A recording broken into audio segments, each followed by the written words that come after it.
दोस्त बंसी को आवाज लगाता है।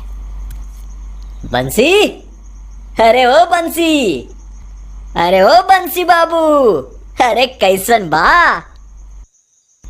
अरे छचुला का नाती, अरे कैसन बा का पूछते हो बे? हैं? पहले ही बताओ, पूरे 2 साल के बाद ही गांव की याद कैसे आई? हैं? हमों को तो लगा कि अब गांव के बाकी लड़कों की तरह तुम भी गांव को भूल गए। अरे भैया, हम सब भूल सकते हैं, पर अपना ये गांव कभी ना ही भूलेंगे। अच्छा, बाकी लोगों से मिला का नहीं? बाकी लोग? अरे बाप रे, मर गया। अब मेरी खैर नहीं, बस अभी आया। वो भागते हुए नदी के किनारे पास एक पेड़ के पास पहुंचा और उसने चैन की सांस लेते हुए कहा, चलो बाबा, अच्छा हुआ वो अब तक यहाँ नहीं पहुंची। तभी उस पेड़ के पीछे से चांदनी बाहर आकर गुस्से में कहती है, हाँ हाँ, शुक्र मनाई लियो भगवान का कि हम गुस्से से यहाँ से चले नहीं गए और तोहरे इंतजार में यहाँ बैठे रहे, समझे? अरे अरे चांदनी, नाराज क्यों होती हो? मैं तो कुछ कहने की जरूरत नहीं है, हमको सब पता है। तुमको वहाँ शहर में नौकरी के साथ साथ कोनो अंग्रेजी में खट्टर पटर करने वाली मेम भी मिल गई होगी, इसलिए ही तुम अभी तक हमरे इक्को खत का जवाब नहीं भेजे, है ना? कौन से खत? मुझे तो तुम्हारा एक भी खत नहीं मिला चांदनी। का? एक भी खत नहीं मिला? ये कैसे हो सकत है? हम कितना प्यार से खत लिखे थे तुम्हारे लिए, अब कोनो फायदा नहीं। अरे बाबा, कोई बात नहीं, देखो अब तो मैं ही खुद तुम्हारे सामने हूँ, तो खत में लिखी बात मुझसे कह दो। प्रिय शिव, तुम तो शहर में नौकरी करने चले गए, पर हम यहाँ अकेले हो गए। हम साथ खेले कूदे बड़े हुए और अचानक से तुम हमको छोड़ के शहर गए, तो हमें बहुत बुरा लगा। पर जब तुमने कहा कि तुम ये सब हमसे शादी करने के लायक बनने के लिए कर रहे हो, तो हमें खुशी हुई।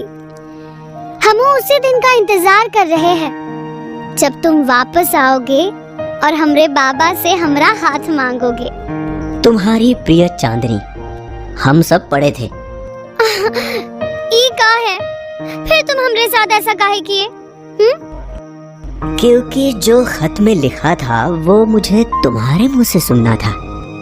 चिंता मत करो, मैं कल ही बाबा से हमारी शादी की बात करूंगा।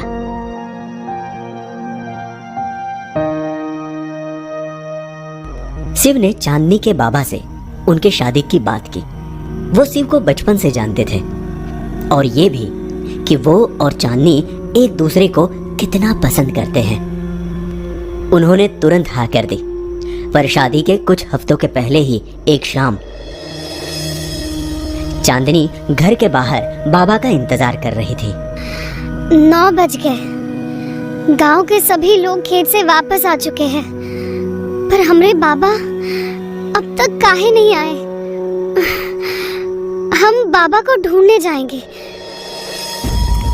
ये कहकर चांदनी रात के अंधेरे में अकेले ही अपने बाबा को ढूंढने निकल पड़ी। उनके खेतों की तरफ जाने के लिए 2 रास्ते थे, दोनों जंगल से होकर जाते। एक लंबा वाला रास्ता था और एक कुछ मिनटों में ही खेत की तरफ ले जाता। चांदनी उसी रास्ते से गई। बाबा, बाबा, बाबा, पता नहीं कहाँ चले गए। बाबा! वो थोड़ा आगे बढ़ी ही थी कि तभी उसने एक लड़के को जंगल में बैठा हुआ पाया। वो उसकी तरफ पीठ करके बैठा हुआ था। सुनो, सुनो, कौन हो तुम? और इतनी रात को ये जंगल में क्या कर रहे हो? तुम हमरे गांव के तो नहीं लगते। अच्छा, वो सब जाने दो, तुम हमरे बाबा देखे का? सफेद कपड़े पहनते हैं। जंगल के बाहर पहला खेत है ना, हमरा ही है, वही काम करते हैं। सुन रहे हो का नहीं? बहरे हो का? तभी वो पीछे मुड़ा और चांदनी उसे देखकर जोर से चिल्लाई।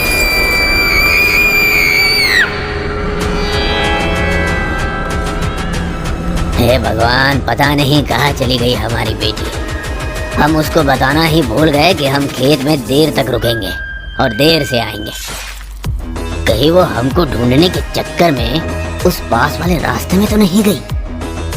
हे भगवान, ये अनर्थ ना होने देना। वो रास्ता तो भूतिया है। क्या?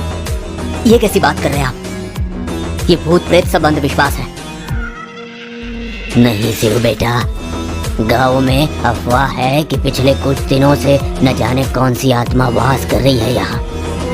उस रास्ते से जो भी गुजरता है वहाँ नहीं आता, इसीलिए सब गांव के लोग लंबे वाले रास्ते से होकर जाते। बाबा, अभी आपने कहा ना कि ये एक अफवाह है। अगर चांदनी आपको ढूंढने गई है तो वो वापस आ जाएगी, वरना मैं उसे ढूंढने जाता हूँ। आप रुकिए। तभी चांदनी खुद दरवाजे में आकर खड़ी हुई। बिखरे हुए बाल और चेहरे पर एक अजीब सी मुस्कुराहट। अरे चांदनी, देखा, मैंने कहा था ना, चांदनी बिल्कुल ठीक होगी। बेटा बेटा चांदनी। वो बिना कुछ बोले अंदर चली गई। थक गई होगी, सुबह बातें कर लेंगे। सुने दीजिए उसे, आप भी अभी सो जाइए। अगले दिन शिव चांदनी से अपनी शादी की तैयारी को लेकर कुछ बात करने उसके घर पहुंचा तो उसने देखा चांदनी के घर में सारा सामान बिखरा पड़ा था और उसके पिता एक कोने में छुपे हुए थे।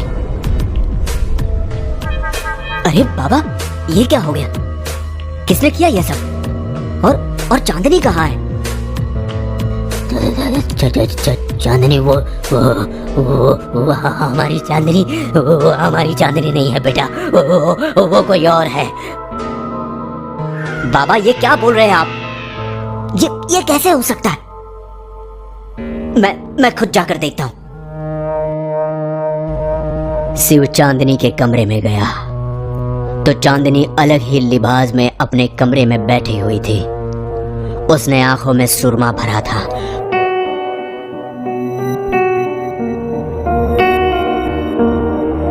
चांदनी, ये सब क्या है?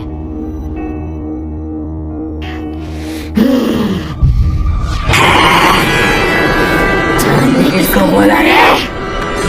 इसका नाम चांद बेगम है।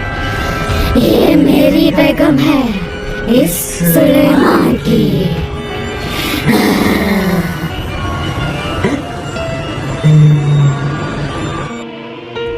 ये कैसा बेहुदा मजाक है चांदनी? हमारी शादी को बस कुछ दिन ही बाकी है और तुम ये क्या बोला? तू इससे शादी करेगा?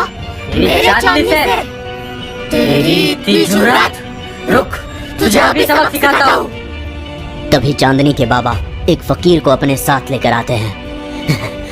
ये देखिए बाबा, ये हमारी बेटी है। पता नहीं कौन इसके शरीर में वास कर रहा है। जरा देखिए, हमारी मदद कीजिए।